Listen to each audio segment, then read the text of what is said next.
আগামী 7 তারিখ মানে আগামীকালকে সরকারের পক্ষ থেকে চার্জশিট দাখিল করবার কথা রয়েছে। আমরা স্পষ্ট করে বলে দিতে চাই যে এইখানে ফয়সাল করিম, মাসুদ এবং আলমগীর এরা হচ্ছেন এই খুনের সাথে জড়িত সবথেকে ছোট ব্যক্তি, ছোট গুটি।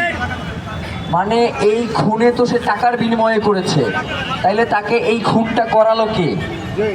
অবশ্যই এর পিছনে কেউ না কেউ রয়েছে। আমরা সরকারের কাছে স্পষ্ট বলে দিতে চাই, আগামীকালকের চার্জশিটে কোনোভাবে যদি শুধু ফয়সাল করিমকে দিয়ে নামকে ওয়াস্তে একটা চার্জশিট দেওয়া হয়, বাংলাদেশের জনগণ সেই চার্জশিটকে প্রত্যাখ্যান করবে।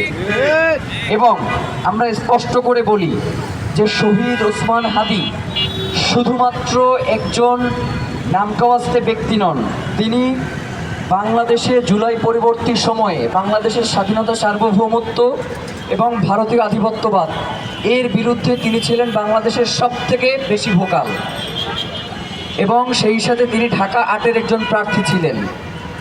আমরা কাউকে ঢালাওভাবে দোষ দিতে চাই না এই হত্যার পিছনে, কিন্তু আমরা মনে করি যে যেভাবে আমরা কাউকে অবিশ্বাসও করি না, সেইভাবে আমরা কাউকে বিশ্বাসও করতে পারছি না। সুষ্ঠু তদন্ত না হওয়া পর্যন্ত সরকার, বিরোধী দল যারা সরকারে আসবে, ভারতীয় আধিপত্যবাদ, কাউকেই আমরা ওসমান হাদির হত্যার বাইরে বিবেচনা করছি না। আবার কাউকেই আমরা ঢালাওভাবে শহীদ শরীফ ওসমান হাদির হত্যার সাথে জড়িত এমনটাও মনে করছি না।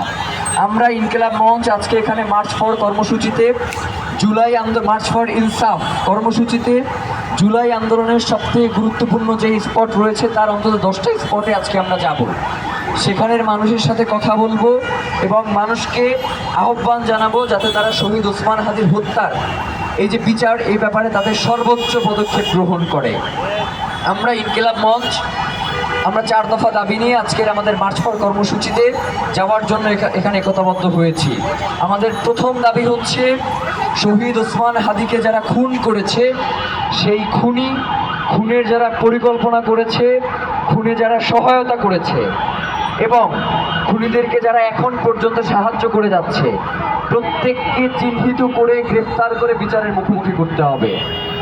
আমাদের দফা নাম্বার 2 হচ্ছে বাংলাদেশে দীর্ঘ 17 বছর ধরে যারা গুম, খুন, হত্যার রাজনীতি করেছে, যারা জুলাইয়ে আমাদের 1400 অধিক ভাই বোনকে হত্যা করেছে, তাদের মগজ রাস্তায় পড়ে রয়েছিল, এমন অবস্থাতেও তারা ক্ষান্ত হয় নাই। এমনকি তারা জুলাই পরবর্তী সময়েও তারা গুপ্ত হত্যা এবং শহীদ ওসমান হাদির মতো বাংলাদেশের স্বাধীনতা, সার্বভৌমত্বের একজন অকুতোভয় বীরকে দিনে দুপুরে রাস্তায় গুলি করে হত্যা করেছে।